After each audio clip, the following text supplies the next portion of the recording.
my next question is, when do you say no? You've explained it and you've shown what can and cannot be. How do you say no?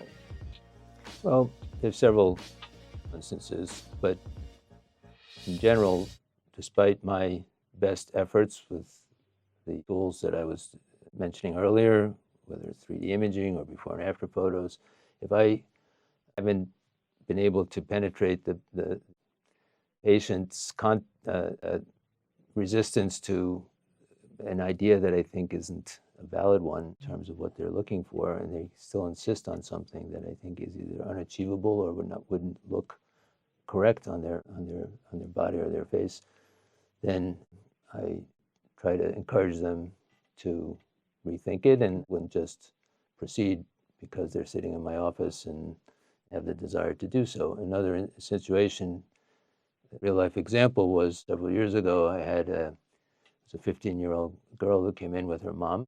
She wanted breast implants, and I could tell that she had probably, been nagging at her mother to bring her for a consultation. The mother was very anxious because she wasn't sure how I was going to address the concern, and I could see the sigh of relief on her mother's face when I was explaining to the daughter how at 15, it's not, for many reasons, not a good idea to have breast augmentation, breast implants, and that she needs to wait not only to make sure that she's fully developed physically in terms of her growth, but also emotionally to make decisions about something that's going to alter her body. Body image is an important part of emotion and growing up.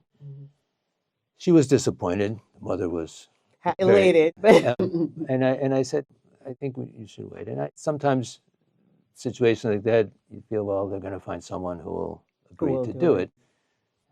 Long story short, about 5 or 6 years later, she showed up in my office again. And she thanked me. And she said that, I'm really grateful that you told me no, because I didn't do it, and I would never have been happy with what I was thinking about then. Knowing what I know now and the way I feel now about myself and about my body, and it was